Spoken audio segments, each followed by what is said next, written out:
Hello बच्चों, आज हम क्लास 10th के चैप्टर जैव प्रक्रम, नियंत्रण एवं समन्वय एवं विद्युत से संबंधित कुछ इम्पोर्टेंट सवालों को डिस्कस करेंगे। इनमें हम इन महत्वपूर्ण प्रश्नों को इस प्रकार से समझने का प्रयास करेंगे कि सबसे पहले मैं आपको प्रश्न बोलूँगा, आप पेन और कॉपी उठाइए और प्रश्नों को लिखिए। मैं यहाँ पे उत्तर आपको लिखवा कर और समझाकर समझाने का प्रयास करूँगा, ठीक है।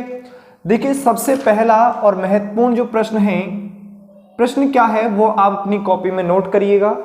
इंपॉर्टेंट सवाल हैं, यहां से एनसीईआरटी में के जो बोर्ड एग्जाम होंगी उनमें सीधे सवाल दिखने की संभावनाएं ज्यादा से ज्यादा हैं, ठीक है। देखिए, सबसे पहला प्रश्न है कि लार में कौन सा एंजाइम पाया जाता है। प्रश्न आप नोट कीजिए, लार में कौन सा एंजाइम पाया जाता है। तो लार में पाया जाने वाला जो एंजाइम है वो है टॉयलिन एंजाइम। टॉयलिन एंजाइम,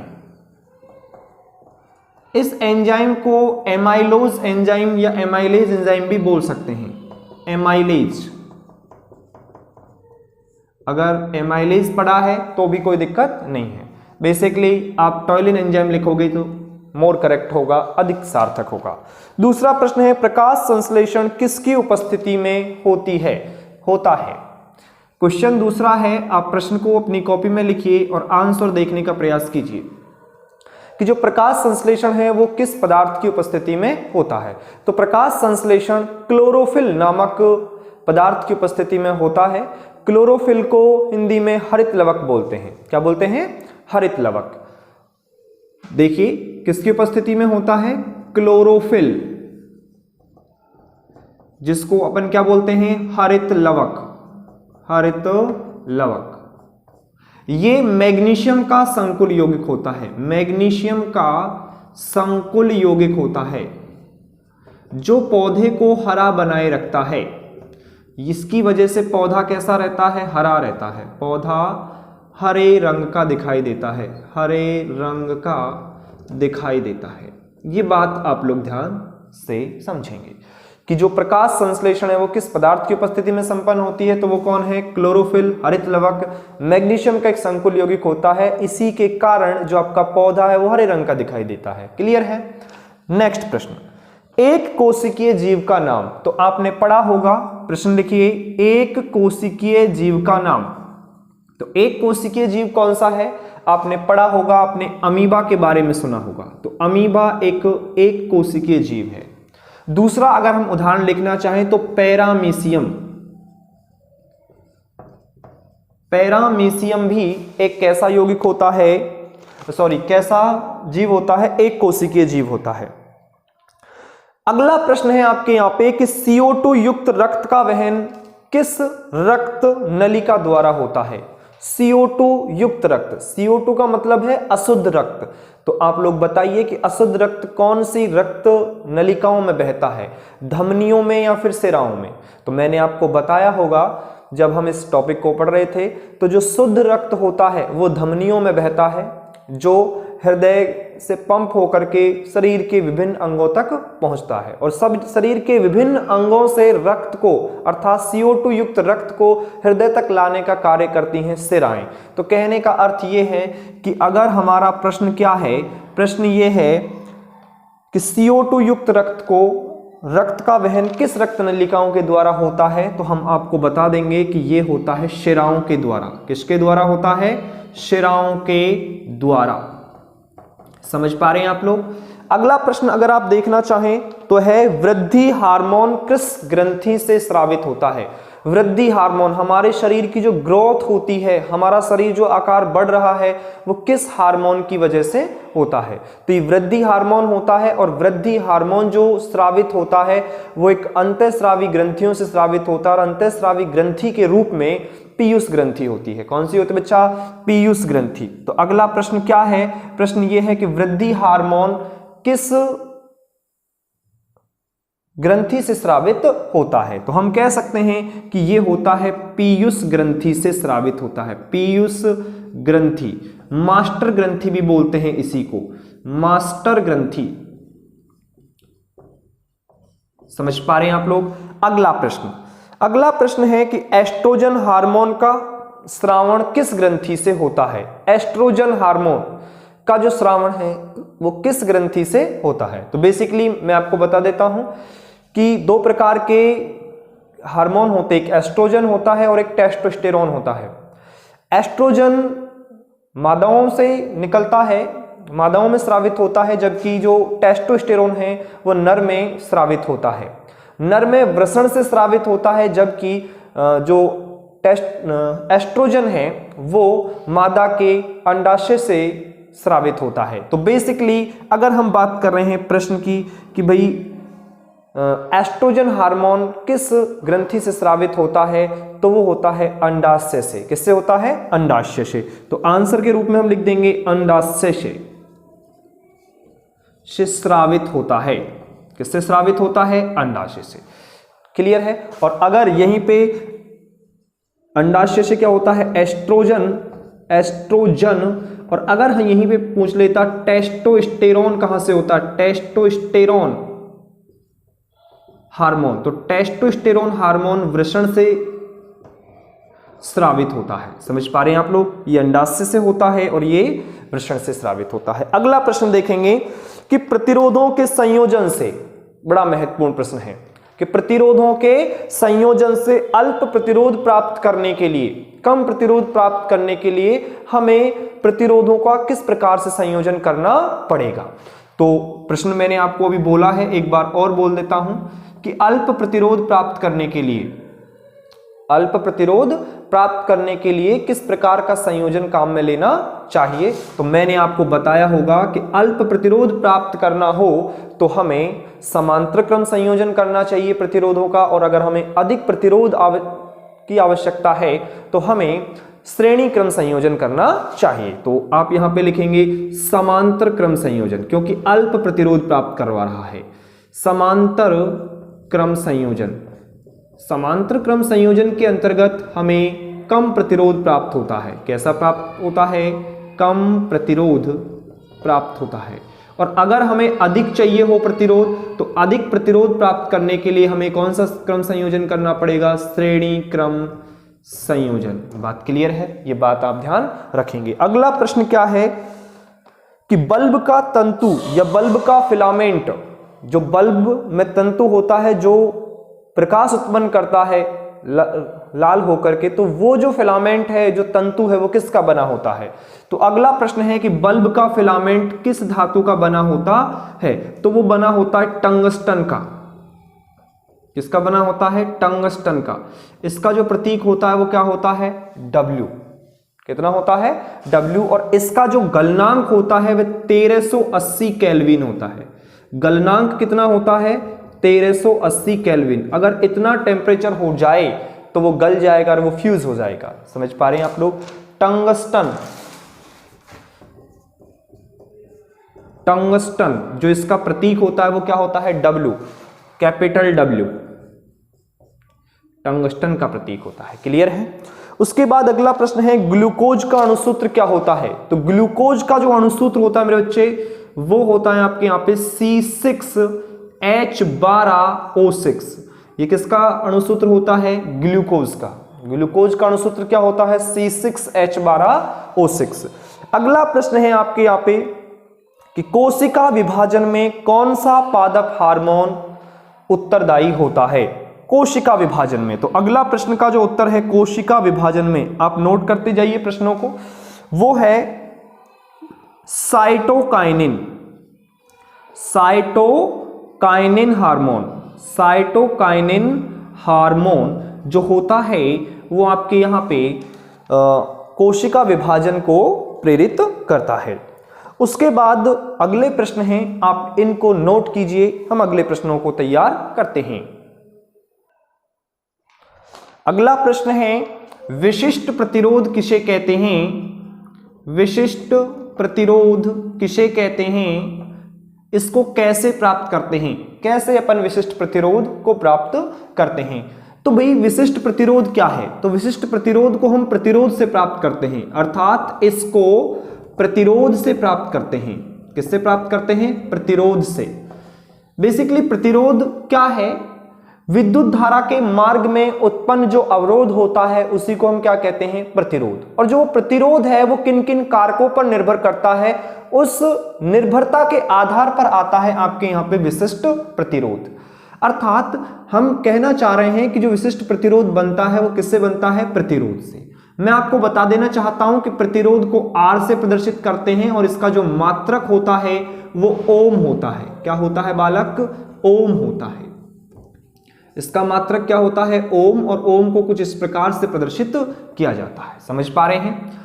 यहां पे हम बात कर लेते हैं कि प्रतिरोध की जो निर्भरता है, प्रतिरोध की क्या है, निर्भरता, उससे क्या प्राप्त होता है आपके यहां पे, निर्भरता से हमें प्राप्त होता है विशिष्ट प्रतिरोध। कहते हैं कि जो प्रतिरोध होता है वो लंबाई के समानुपाती होता है। अर्थात अगर तार की लंबाई ज्यादा है तो उसका प्रतिरोध भी क्या होगा, उस चालक तार का ज्यादा होगा। अर्थात एक दूसरे के क्या हैं, ये समानुपाती हैं। तो R समानुपाती क्या हो गया, L। ऐसे ही कहते हैं कि जो प्रतिरोध होता है वो इस चालक तार कि जो अनुप्रस्थ काट क्षेत्रफल A है उसके व्युत्क्रमानुपाती होता है। अर्थात R व्युत्क्रमानुपाती होता है 1/A। अर्थात R समानुपाती 1/A बोल दो या फिर R व्युत्क्रमानुपाती A बोल दो। R समानुपाती 1/A बोल दो या फिर R व्युत्क्रमानुपाती A बोल लो। समीकरण नंबर ये आपका यहाँ पे आ गया है 2, और हम कहते हैं समीकरण 1 व समीकरण 2 से, समीकरण 1 व समीकरण 2 से, समीकरण 1 और 2 से क्या प्राप्त हो रहा है, R समानुपाती L और व्युत्क्रमानुपाती क्या हो गया, A। समानुपाती स्थिरांक हटेगा तो कोई ना कोई कांस्टेंट आएगा, L/A। ये जो स्थिरांक है नियतांक, रो एक क्या है, नियतांक, सॉरी ये एक नियतांक है, इसका नाम होता है रो। क्या है, रो। रो एक क्या है, नियतांक, जिसे हम बोलते हैं विशिष्ट प्रतिरोध। क्या बोलते हैं, विशिष्ट प्रतिरोध। विशिष्ट प्रतिरोध को कैसे ज्ञात करेंगे, थोड़ा सा समझने का प्रयास कीजिए कि रो का वैल्यू निकालना है तो मैं कुछ कंडीशंस लगाऊंगा, कंडीशन लगानी पड़ेगी। और कंडीशन क्या है कि हमने कहा कि अगर तार की लंबाई में L मान लूं, L बराबर 1 मीटर मान लूं, तार की लंबाई क्या मान लूं, 1 मीटर, और इस तार का जो अनुप्रस्थ काट का क्षेत्रफल A है वो 1 मीटर स्क्वायर मान लूं। कितना मान लूं, 1 मीटर स्क्वायर मान लूं, तो R बराबर क्या हो जाएगा, रो इंटू 1/A, मतलब R बराबर रो, मतलब जो विशिष्ट प्रतिरोध है वही क्या कहलाएगा, प्रतिरोध, या प्रतिरोध ही क्या कहलाएगा, विशिष्ट प्रतिरोध। तो ऐसा कहते हैं कि यदि किसी चालक तार की लंबाई L बराबर 1 मीटर हो और अनुप्रस्थ काट का क्षेत्रफल 1 मीटर स्क्वायर हो, तो उस चालक तार का जो प्रतिरोध होगा वो ही क्या कहलाएगा, विशिष्ट प्रतिरोध। तो कहने का अर्थ क्या है कि यदि किसी चालक तार की लंबाई 1 मीटर व अनुप्रस्थ काट क्षेत्रफल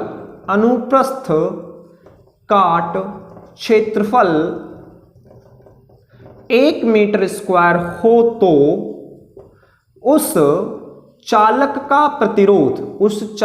का प्रतिरोध ही विशिष्ट प्रतिरोध कहलाता है, विशिष्ट प्रतिरोध कहलाता है, प्रतिरोध कहलाता है। समझ पा रहे हैं आप लोग, क्लियर है कि यदि किसी चालक तार की लंबाई 1 मीटर हो तथा अनुप्रस्थ काट का क्षेत्रफल 1 मीटर स्क्वायर हो तो उस चालक तार का जो प्रतिरोध R होगा वो ही क्या कहलाएगा, विशिष्ट प्रतिरोध कहलाएगा। बेसिकली यहां पर ये विशिष्ट प्रतिरोध की क्या हो जाती है, डेफिनेशन। अगर मैं यहां पे इसका मात्रक ज्ञात करना चाहता हूं, किसका, रो का, तो रो का मात्रक कैसे निकालूंगा, तो मैं समीकरण इसको काम में ले रहा हूं, रो निकाल लेता हूं, यहीं से निकाल लूं एक बार। तो रो बराबर यहां पे निकल के आ जाएगा R, ये R है, इसको A से गुणा करेंगे तो RA/L का इसमें क्या लग जाएगा, भाग, तो रो की वैल्यू आ जाएगी। तो रो बराबर होता है RA/L, ये रो का वैल्यू है। इस समीकरण से क्योंकि रो का मात्रक निकालेंगे तो रो बराबर होता है RA/L, और R प्रतिरोध होता है, प्रतिरोध का मात्रक ओम होता है, ए का मतलब क्षेत्रफल का मात्रक होता है मीटर स्क्वायर बटे लंबाई का मात्रक कौन होता है, मीटर। मीटर से मीटर मर जाएगा तो बचेगा कौन, ओम इंटू मीटर। अर्थात जो रो का मात्रक है वो क्या आएगा, ओम इंटू मीटर। तो बेसिकली इस सवाल का जवाब क्या होगा, विशिष्ट प्रतिरोध को हम इस प्रकार से ज्ञात करते हैं। डेफिनेशन क्या है, तो कह देंगे कि यदि किसी चालक तार की लंबाई 1 मीटर व अनुप्रस्थ काट क्षेत्रफल 1 मीटर स्क्वायर हो तो उस चालक का प्रतिरोध ही क्या कहलाता है, विशिष्ट प्रतिरोध कहलाता है। चलिए ये सवाल अपना यहां पे क्लियर हो गया है, फटाक से नोट कीजिए। मैं आपको यहां पे पॉज करके इरेज करता हूं।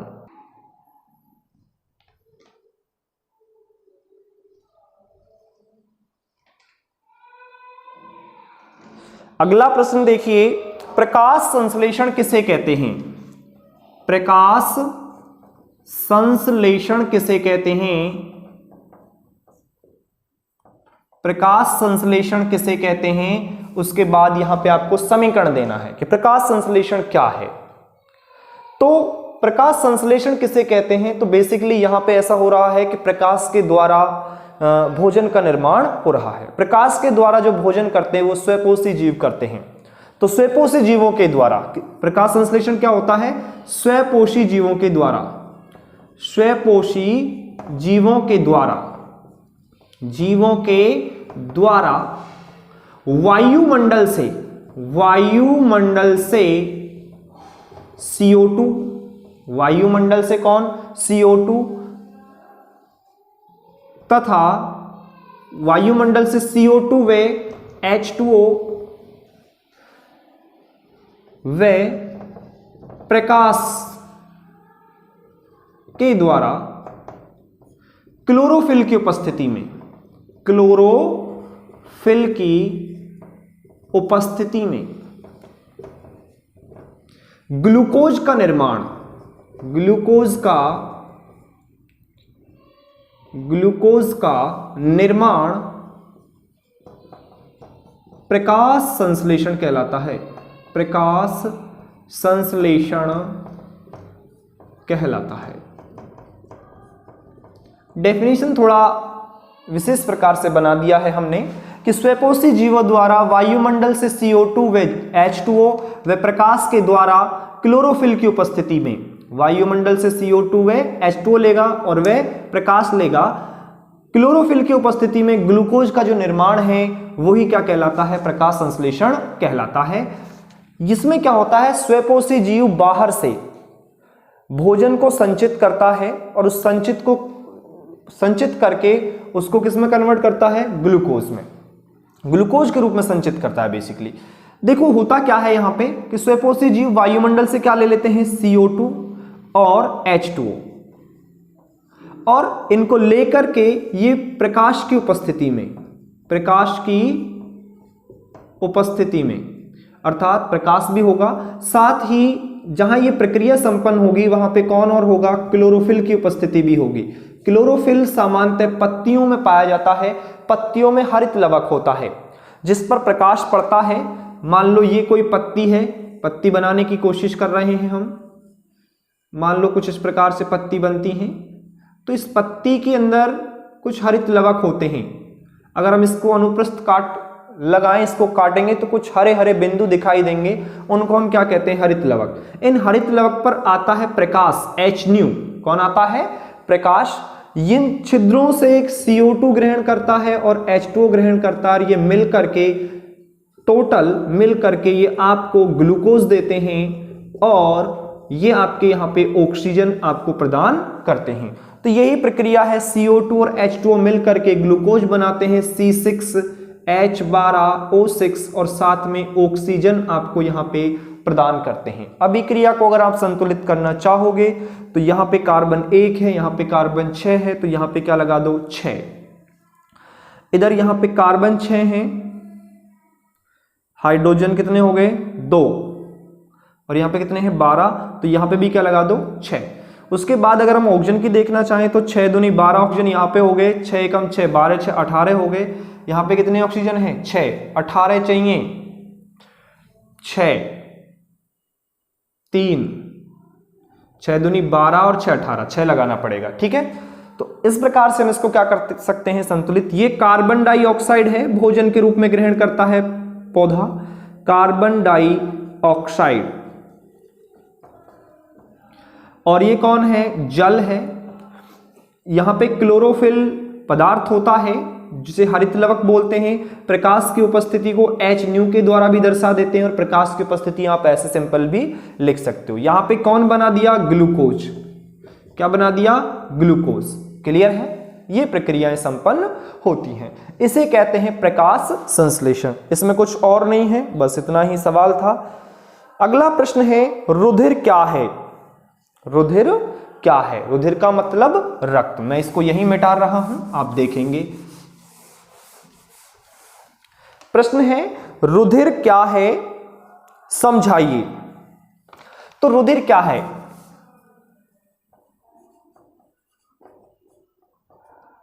रक्त क्या है। सवाल क्या कह रहा है, रक्त क्या है। तो रक्त क्या है, रक्त हमारे शरीर में बहने वाला एक तरल पदार्थ है। रक्त क्या है, हमारे शरीर में बहने वाला तरल पदार्थ है। अर्थात जो रक्त है, अर्थात रुधिर है, वो शारीरिक तरल पदार्थ है। शारीरिक तरल पदार्थ है, तरल पदार्थ है। तरल का मतलब बहने वाला पदार्थ है। उसके बाद अगर हम बात करें तो रक्त कैसा होता है, यह लाल होता है। कैसा होता है, लाल। और आप देख पाएंगे तो चिपचिपा भी होता है, चिपचिपा भी होता है। लाल होता है और कैसा होता है, चिपचिपा होता है। और यह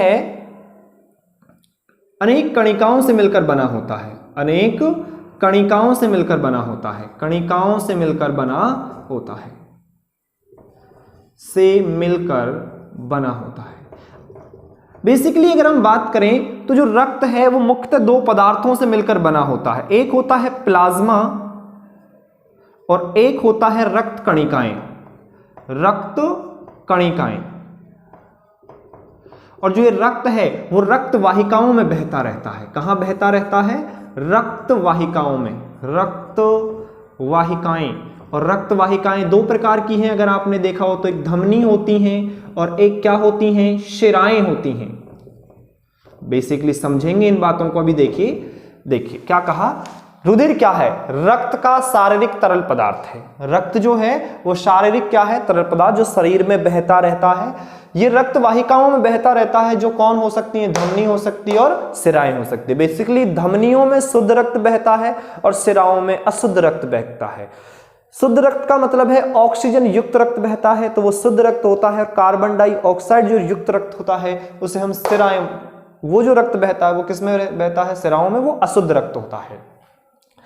ये कैसा होता है, लाल होता है। रक्त आपने देखा होगा चिपचिपा होता है और इसमें अनेक कणिकाएं होती है। बेसिकली जो रक्त है वो दो चीजों से मिलकर बना है। अगर हम बात करें तो एक तो प्लाज्मा होता है और एक क्या होता है, रक्त कणिकाएं।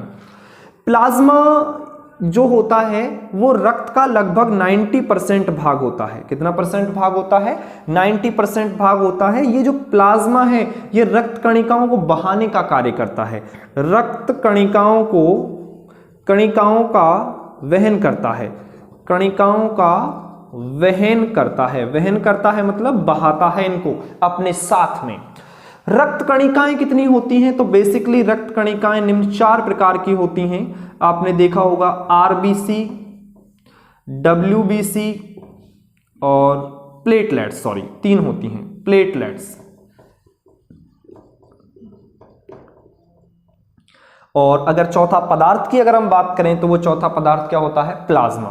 प्लाज्मा में अधिकांश जल होता है, जल के साथ में क्या होता है, प्रोटीन। अर्थात ये जल और प्रोटीन का बना होता है। जल और प्रोटीन से मिलकर बना होता है कौन, प्लाज्मा। आरबीसी क्या होता है, आरबीसी का जो नाम होता है वो होता है रेड ब्लड सेल्स। और डब्ल्यूबीसी को बोलते हैं व्हाइट ब्लड सेल्स। और प्लेटलेट्स तो आपकी कणिकाएं होती हैं। इनके कार्य क्या होते हैं, जो आरबीसी होती है लाल रक्त कणिकाएं, हिंदी में क्या बोलते हैं इनको, लाल रक्त कणिकाएं। और डब्ल्यूबीसी को बोलते हैं श्वेत रक्त कणिकाएं, श्वेत रक्त कणिकाएं। या सफेद रक्त कणिकाएं बोला जाता है। समझ पा रहे हैं आप लोग? थोड़ा समझने की कोशिश करेंगे। प्लेटलेट्स होती हैं। देखो लाल रक्त कणिकाओं का कार्य क्या होता है। लाल रक्त कणिकाएं हैं आपके यहाँ पे रुधिर, और रुधिर क्या है समझने का प्रयास करेंगे तो रुधिर जो होता है वो धमनियों के शुद्ध और शिराओं के अशुद्ध रक्त को बहाने का कार्य करता है। अर्थात लाल रक्त कणिकाएं ऑक्सीजन व CO2 का वहन करती हैं। CO2 का क्या करती हैं? वहन करती हैं। ये कार्य होता है किनका? लाल रक्त कणिकाओं का। और जो श्वेत रक्त कणिकाएं हैं ये क्या कार्य करते हैं? तो शरीर की रोग प्रतिरोधक क्षमता बढ़ाती हैं, शरीर को रोग मुक्त रखने में सहायक होती हैं। तो ये रक्त कणिकाएं क्या होती हैं? शरीर को रोग मुक्त करने में सहायक होती है, रोग मुक्त करने में सहायक होती हैं बेसिकली। ये बात आपको ध्यान रखना है। अगर हम प्लेटलेट्स की बात करें, अगर प्लेटलेट्स कणिकाएं कम हो जाएं हमारे शरीर में तो हमारे शरीर में जो रक्त का थक्का बनना होता है, जमना होता है, वो घटना यहाँ पे संपन्न नहीं होगी। कहने का मतलब रक्त के थक्के बनने में सहायक होती है, रक्त के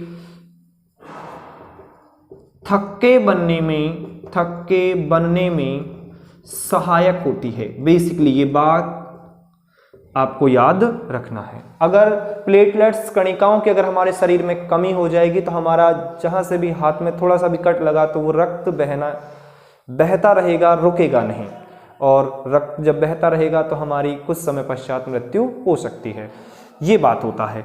आप लोग इस बात को समझ पा रहे हैं? तो रुधिर क्या है? रक्त शारीरिक तरल पदार्थ है। रक्त जो है शारीरिक तरल पदार्थ है, रक्त वाहिकाओं में बहता है, ये लाल होता है, चिपचिपा होता है, अनेक रक्त कणिकाओं से मिलकर बना होता है। रक्त प्लाज्मा, रक्त कणिकाएं आदि से मिलकर बना होता है। बेसिकली ये सारी चीजें होनी चाहिए। जो रुधिर होता है वो आपका एक जीवित ऊतक भी होता है, ये भी आप थोड़ा सा ध्यान रखेंगे। क्या और होता है? जीवित ऊतक। कहने का मतलब लाल चिपचिपा व जीवित ऊतक होता है। इसको अभी पॉज करके नोट कीजिए। अगला सवाल आपकी स्क्रीन पे आने वाला है, देखिए अगला प्रश्न है आपके यहाँ पे कि मनुष्य के उत्सर्जन तंत्र का नामांकित चित्र बनाइए। ये सवाल मैं आपको दे रहा हूं, मनुष्य के उत्सर्जन तंत्र का नामांकित चित्र बनाइए। आप बना सकते हैं। आपको उत्सर्जन तंत्र का नामांकित चित्र बनाना है। दोनों किडनियां बनानी है, किडनियों से मूत्राशय तक मूत्र नलिकाएं बनानी है, और वो जो डायग्राम होता है वो आपको बनाना है। मैं आशा करता हूं कि आपसे वो डायग्राम आसानी से बन जाएगा। बहुत आसान है, ट्राई करेंगे आप लोग, कीजिए। अगला प्रश्न देखिए यहाँ पे, ओम का नियम किसे कहते हैं? बहुत आसान है, ओम का नियम। ओम का नियम, और इसको समझाना भी है। ओम का नियम क्या है? तो ओम के नियम के लिए कुछ भौतिक अवस्थाएं आपको क्या करनी पड़ती हैं? माननी पड़ती हैं, निश्चित करनी पड़ती हैं। भौतिक अवस्थाओं के रूप में अगर हम बात करें तो भौतिक अवस्थाएं क्या क्या हो सकती हैं? लंबाई हमें क्या रखनी है? समान रखनी है। अनुप्रस्थ काट का क्षेत्रफल हमें क्या रखना है? समान रखना है। साथ ही तापमान हमें क्या रखना है? समान। तापमान भी हमें क्या रखना है? निश्चित रखना है। ठीक है, ये चीजें वहां पर परिवर्तित नहीं होनी चाहिए। उन्हीं तारों के लिए ये जो नियम है वो लागू होगा कि उसकी लंबाई निश्चित होनी चाहिए, अनुप्रस्थ काट का क्षेत्रफल और उसका उस स्थिति में तापमान भी क्या होना चाहिए? समान। अगर ये चेंज हो रहे हैं तो ओम का नियम वहां पे वैलिड नहीं होता है। थोड़ा सा देखेंगे तो ऐसा कहते हैं, समान भौतिक अवस्थाओं पर, समान भौतिक अवस्थाओं पर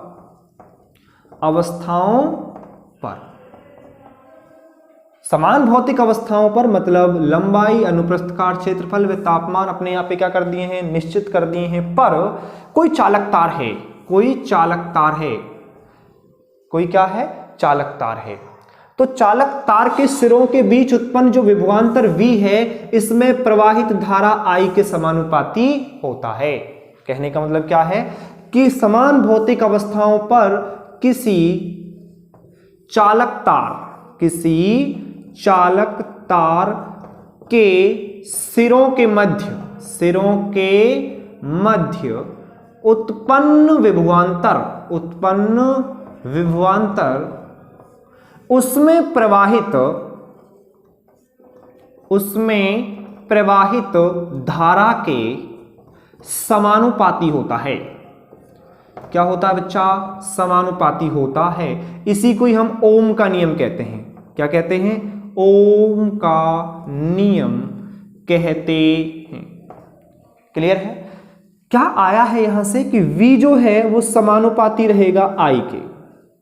V4 विभवांतर जो है वो समानुपाती रहेगा I के। समानुपाती स्थिरांक हटेगा तो कोई ना कोई कांस्टेंट आ गया, वो मान लिया R आ गया। क्या आ गया? R। यहां पे R एक क्या है? नियतांक है, जिसे क्या बोलते हैं? प्रतिरोध कहते हैं। जिसे क्या कहते हैं? जिसे प्रतिरोध कहते हैं। नियतांक है जिसे प्रतिरोध कहते हैं। अर्थात यहां से V बराबर आपके यहां पे I इंटू R वाला एक फॉर्मूला निकल के आ गया। ये फॉर्मूला आपको हमेशा ओम के नियम से याद रखना है। क्लियर है?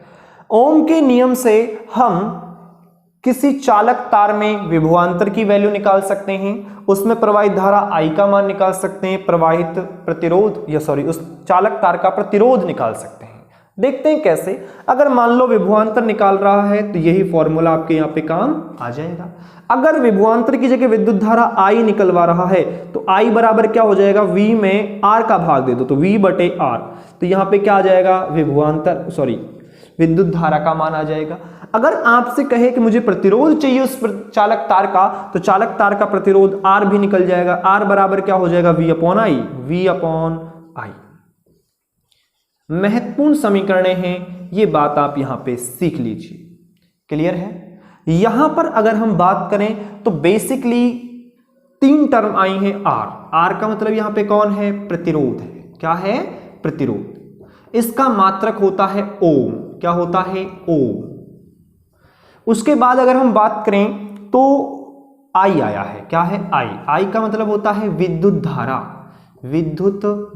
और विद्युत धारा का जो मात्रक होता है वो होता है एम्पियर। क्या होता है? एम्पियर। उसके बाद है V को बोलते हैं विभवांतर। और विभवांतर का जो मात्रक होता है वो होता है वोल्ट। क्या होता है बच्चा? वोल्ट। क्लियर है? समझ पा रहे हैं आप लोग? उसके बाद अगर हम यहां पे विभवांतर व I के मध्य ग्राफ बनाना चाहें तो कैसे बना सकते हैं? एक तरफ आप I ले लो और एक तरफ आप क्या ले लो? V। और कहा क्या है? V I के क्या है? समानुपाती का मतलब होता है कि जैसे ही विभवांतर बढ़ाया तो विद्युत धारा का मान भी बढ़ा। तो दोनों बढ़ रहे हैं, तो दोनों बढ़ेंगे तो मूल बिंदु से एक सीधी रेखा गुजरेगी। इसका वैल्यू कैसे निकालेंगे? तो यहां पे एक क्या बना देंगे? समकोण त्रिभुज की गणना कर देंगे। यहां पे आएगा, ढाल निकालेंगे tan थीटा बराबर लंब क्या हो गया? V बटे I। और V बटे I क्या होता है? देखिए V बटे I R। कौन आ गया बच्चा? R। प्रतिरोध आ गया। क्लियर है? तो इस तरीके से हम यहां पे इस सवाल को सॉल्व कर सकते हैं। जो सवाल आपको दिया गया है कि ओम का नियम किसे कहते हैं, समझाइए। मैंने इसको बहुत अच्छे ढंग से यहाँ पे आपको समझा दिया है। मैं मिटार करके अगला प्रश्न लिखता हूं कि कोई विद्युत बल्ब 220 वोल्ट के जनित्र, कोई विद्युत बल्ब 220 वोल्ट, आप प्रश्न लिखिए, मैं बोल रहा हूं, उसके बाद हम यहाँ पे इस सवाल को भी सॉल्व करेंगे। तो देखिए अगला जो प्रश्न क्या कह रहा है आपसे, वो आप थोड़ा सा ध्यान से सुनेंगे। अच्छा सा सवाल है कि कोई विद्युत बल्ब 220 वोल्ट के जनित्र से संयोजित है। विद्युत बल्ब का आपको वोल्टेज दिया गया है। वोल्टेज का मतलब होता है विभव। क्या दिया गया है आपको? विभव। कितना दे दिया है, या विभवांतर बोल सकते हैं। विभवांतर दिया गया है 220 वोल्ट। ठीक है, सवाल को पढ़ते जाइए। कोई विद्युत बल्ब 220 वोल्ट के जनित्र से संयोजित है यदि बल्ब में 0.50 एम्पियर मतलब विद्युत धारा, कौन दिया गया है? विद्युत धारा आपको दिया गया है 0.50 एम्पियर दिया गया है, 0.50 एम्पियर विद्युत धारा प्रवाहित होती है, तो बल्ब की शक्ति ज्ञात करो। P शक्ति ज्ञात करवा रहा है।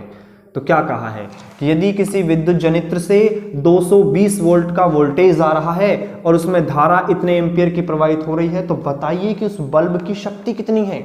अर्थात शक्ति का मतलब क्या होता है, कार्य करने की दर, विद्युत ऊर्जा खर्च होने की जो दर है उसी को हम क्या कहते हैं, विद्युत शक्ति कहते हैं। विद्युत शक्ति क्या होता है, किसी भी विद्युत परिपथ में कार्य करने। देखिए बच्चा, अगला जो प्रश्न है वो ये है कि कोई बल्ब 220 वोल्ट के जनित्र से संयोजित है, यदि बल्ब में 0.50 एम्पियर विद्युत धारा प्रवाहित होती है, विद्युत धारा 0.50 एम्पियर, तो बल्ब की शक्ति P का वैल्यू ज्ञात करना है। तो आपको पता होना चाहिए कि विद्युत शक्ति क्या होता है। तो विद्युत शक्ति जो होता है वो मैंने आपको बताया था कि भाई विद्युत क्षय होने की या ऊर्जा के क्षय होने की दर, ऊर्जा क्षय होने की दर, किसी विद्युत परिपथ में ऊर्जा क्षय होने की दर क्या कहलाता है, विद्युत शक्ति। या फिर मैंने कहा था कार्य करने की दर भी क्या कहलाता है, विद्युत शक्ति। कार्य करने की दर भी क्या कहलाता है, विद्युत शक्ति। अर्थात W/T बराबर क्या हो गया आपके यहाँ पे P बराबर होता है W/T। लेकिन आप अगर देख पा रहे हो तो सवाल में ना तो W दिया गया है ना T दिया गया है। सवाल में आपको दिया गया है विभवांतर और विद्युत धारा I, तो उसकी टर्म में देखते हैं क्या होता है। तो बेसिकली अगर आप जानना चाहो तो W बराबर विद्युत ऊर्जा बराबर होता है V × Q, मतलब विभवांतर और आवेश के गुणनफल को हम क्या कहते हैं, विद्युत ऊर्जा। विद्युत ऊर्जा बराबर होता है V × Q। तो यहाँ पे P बराबर हो जाएगा W के स्थान पे क्या हो जाएगा, V × Q/T, और Q/T I बराबर क्या होता है, Q/ आवेश प्रवाहित होने की दर को क्या कहते हैं, विद्युत धारा I। तो P बराबर V × I हो गया। इतना आए या नहीं आए ये तो मैंने आपको पढ़ाया था, तब भी समझाया था, उसकी आवश्यकता नहीं है। आप डायरेक्ट यहाँ पे सीधा फार्मूला लगाओ, P बराबर V × I, विद्युत शक्ति P बराबर V × I। तो P बराबर क्या हो जाएगा, V4 वोल्टेज 220 गुणे I का मान हो गया 0.50 एम्पियर, ये वोल्ट है। तो बेसिकली अगर हम इसका मात्रक देखेंगे तो वोल्ट × एम्पियर आ जाएगा। गुणा कीजिए, P बराबर क्या हो जाएगा, 220 गुणा 0.50, तो करिए गुणा 0020, 5 को गुणा कीजिए 2 से, 5 दूनी 10 का 0, फिर लगा हासिल का 1, 5 दूनी 10 और 11, 1 2 के बाद क्या लगा दो, 0.2, 110 क्या आ गया, P बराबर 110 वोल्ट, 110 वॉट। विद्युत शक्ति का जो मात्रक होता है वो क्या होता है, वॉट। तो इतना वॉट आ गया। क्लियर है। इसका एक मात्रक और मैंने बता दिया है आपको, वोल्ट × एम्पियर भी होता है। ये सवाल था आपके यहाँ पे, कोई विद्युत बल्ब 220 वोल्ट के जनित्र से संयोजित है, यदि बल्ब में 0.5 एम्पियर विद्युत धारा प्रवाहित होती है तो बल्ब की शक्ति ज्ञात करें। अर्थात शक्ति क्या होगी, आपने शक्ति निकालने का फार्मूला जानते हैं, P बराबर V × I। V की वैल्यू दी गई है, I की वैल्यू दी गई है, दोनों को गुणा कर दीजिए, आ जाएगा आपका जवाब। पॉज करके नोट करते रहिए। अगला लास्ट सवाल है आपके यहाँ पे, आपकी स्क्रीन पे नोट करिए।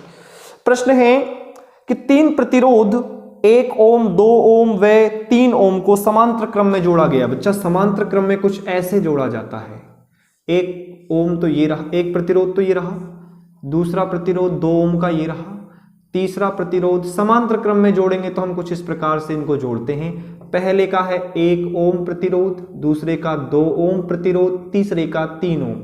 समांतर क्रम में जोड़े गए हैं, उनके लिए क्वेश्चन जो है उसमें विभवांतर जो दिया गया है वो आपके यहाँ पे 12 वोल्ट दिया गया है। ये माइनस से प्लस से कुंजी को हमने क्या कर दिया है, बंद। सवाल में क्या कह रहा है आपसे कि इसका तुल्य प्रतिरोध, तुल्य धारा व 3 ओम प्रतिरोध के लिए विद्युत धारा का मान ज्ञात कीजिए। सबसे पहले तुल्य प्रतिरोध ज्ञात करवा रहा है। दूसरा सवाल है आपके यहाँ पे तुल्य धारा ज्ञात करवा रहा है। उसके यहाँ पे आपकी 3 ओम प्रतिरोध के लिए, 3 ओम प्रतिरोध के लिए धारा ज्ञात करवा रहा है।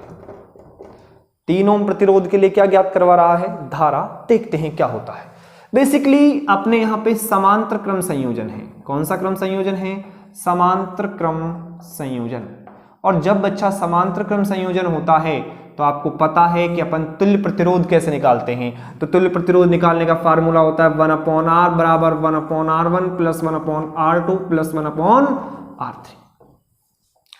चौथा होगा तो 1/r4 लगा देंगे। तो 1/r बराबर क्या आ जाएगा? 1/r1 का मान कितना दिया गया बालक?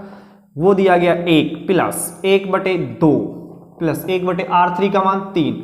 1/r बराबर यहां पर 3, 2 और 1 का एलसीएम क्या होता है? 3 दूनी 6, 6 का भाग चला जाएगा 1, 6 एकम 6, 6 एकम 6, 2 का भाग 2 6 में 3 बढ़ जाएगा 3 एकम 3 प्लस 3 का 2, 3 दूनी 6, 2 को 1 से गुणा करो 2। 1/r बराबर 6 3 9 10 11/6। तो 1/r बराबर है 11/6। तो r बराबर क्या है? दोनों को उल्टा कर दो, दोनों को क्या कर दो? पलट दो। r बराबर 6/11 हो जाएगा। आपको पता है ये आपका प्रतिरोध आ गया। तुल्य प्रतिरोध आपका कितना ओम आ गया? 6/11 ओम आ गया। आपको क्या निकालना है? तुल्य धारा। तो ओम के नियम से, ओम के नियम से, ओम के नियम से। तो ओम का नियम क्या है? V बराबर I गुणे R। आपसे क्या पूछ रहा है? I। तो I बराबर क्या हो जाएगा? V/R। V का वैल्यू 12 फिक्स है, 12/R। तुल्य प्रतिरोध आ गया 6/11। उल्टा पुल्टा कर दो तो 12/6 गुणे 11। 6 एकम 6, 6 दूनी 12, तो 11 दूना 22 एम्पियर। क्योंकि विद्युत धारा I है तो I बराबर 22 एम्पियर आ गया। अगला प्रश्न इसी में ही दिया गया है 3 ओम प्रतिरोध के लिए। यहां से धारा I आ रही है तो ये I1 हो गई, ये I2 हो गई, ये I3। I1, I2, I3। तो I3 बराबर आपके यहाँ पे हो जाएगा V/R3। V का वैल्यू कितना है? 12 वोल्ट बटे R3 का वैल्यू कितना है? R3 का मतलब प्रतिरोध तीसरा 3 ओम। 3 चौके 12, 4 एम्पियर है। कितना है बच्चा? 4 एम्पियर। समझ पा रहे हैं आप लोग? ये आपका सवाल सॉल्व हो गया। विद्युत धारा I बराबर कितना आ रहा है? 22 एम्पियर। कितना आ रहा है? 22। इन तीनों को मिलाकर के कितना आ जाना चाहिए था? 22। तो I3 निकाल रही मैं अपनी सुविधा के लिए I2 और I1 का मान और निकाल रहा। तो I2 बराबर हो जाएगा V/R2 और I1 बराबर हो जाएगा V/R1।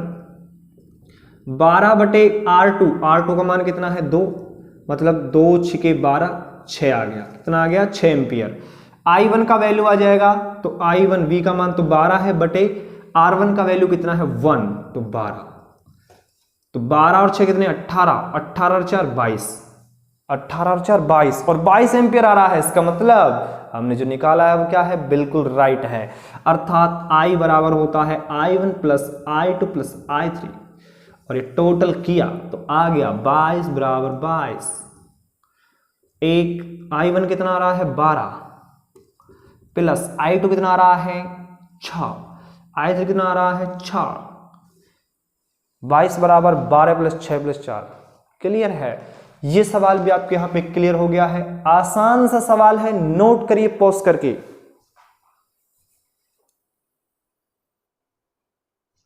इसके पश्चात कुछ एक छोटी छोटी परिभाषाएं और हैं, वो भी आप सुन लीजिए। सबसे पहले श्वसन किसे कहते हैं?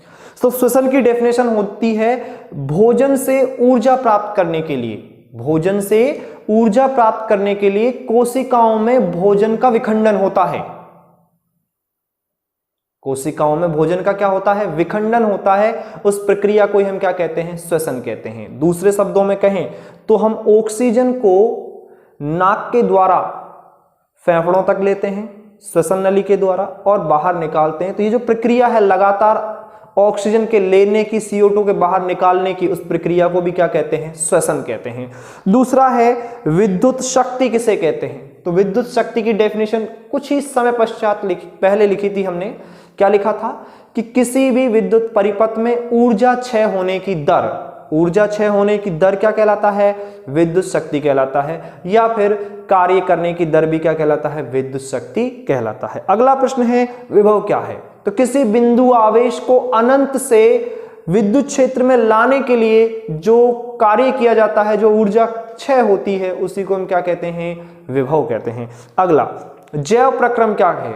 जैव प्रक्रम सजीवों में होने वाली समस्त जैव रासायनिक क्रियाएं। सजीवों में क्या क्या होता है? सजीव पोषण करता है, उत्सर्जन करता है, सजीव श्वसन करता है, सजीव के अंदर जो हृदय है वो रक्त का वहन करता है। ये सारी जो क्रियाएं हैं सजीवों में होने वाली, वो सारी क्या कहलाती हैं? जैव रासायनिक क्रियाएं। और ये जैव रासायनिक क्रियाओं को ये क्या कहते हैं? जैव प्रक्रम कहते हैं। तो डेफिनेशन पुनः सुनेंगे कि सजीवों में होने वाली समस्त जैव रासायनिक क्रियाएं क्या कहलाती हैं? जैव प्रक्रम कहलाता है। जैव रासायनिक क्रियाएं क्या हो सकती हैं? जैसे पोषण है, श्वसन है, पाचन है, उत्सर्जन है, आदि प्रक्रियाएं क्या कहलाती हैं? जैव प्रक्रम कहलाती हैं। अगला प्रश्न है आपके यहाँ पे समन्वय। तो सजीवों में विभिन्न जैव रासायनिक प्रक्रम एक साथ संपन्न होते रहते हैं।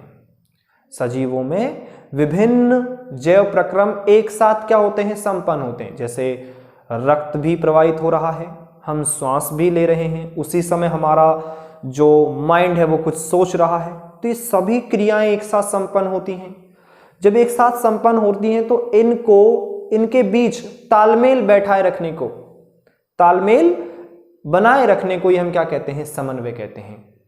कि हमारे शरीर में विभिन्न जैव रासायनिक क्रियाएं एक साथ घटित होती हैं, इनके मध्य तालमेल बनाए रखने को ही हम क्या कहते हैं? समन्वय कहते हैं। अगला प्रश्न है प्रतिरोध क्या है? तो विद्युत धारा के मार्ग में उत्पन्न अवरोध को हम क्या कहते हैं? प्रतिरोध कहते हैं।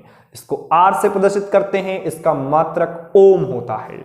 अगला प्रश्न, विद्युत परिपथ किसे कहते हैं? तो विद्युत धारा के सतत एवं बंद पथ को क्या कहते हैं? विद्युत परिपथ कहते हैं। आप अगर टॉपिकों को ध्यान से पढ़ेंगे तो आपको एक एक परिभाषाएं क्लियर रही होंगी। क्या कहते हैं कि विद्युत धारा के सतत एवं बंद पथ को, सतत होना चाहिए, एक दूसरे से जुड़ा हुआ होना चाहिए, और बंद पथ होना चाहिए, उसको क्या कहते हैं? विद्युत परिपथ कहते हैं। इस विद्युत परिपथ के अंदर बहुत सारे अवयव काम में लिए जा सकते हैं, जैसे कुंजी है, बैटरी है, प्रतिरोध है, बल्ब है, तार संयोजन है, एमीटर है, वोल्टमीटर है, आदि अवयवों को काम में लिया जा सकता है। अगला प्रश्न या अगली डेफिनेशन, एक यूनिट। एक यूनिट क्या है? 1 किलोवाट घंटा जो ऊर्जा होती है उसी को हम क्या कहते हैं? एक यूनिट कहते हैं। एक यूनिट में कितनी ऊर्जा होती है? 1 किलोवाट घंटा में कितनी जूल एनर्जी होती है वो भी मैंने आपको बताया था। 3.6 × 10⁶ जूल होता है। क्लियर है? उसके बाद है जंतु हार्मोन। तो जंतु हार्मोन क्या होते हैं? वे रासायनिक पदार्थ जो अंतःस्रावी ग्रंथियों से स्रावित होते हैं और हमारे शरीर को नियंत्रित करते हैं, शरीर में होने वाली क्रियाएं हैं उनको नियंत्रित करते हैं, उन्हीं को हम क्या कहते हैं? जंतु हार्मोन कहते हैं। यहां तक आपके सारी चीजें क्या होंगी? क्लियर होंगी।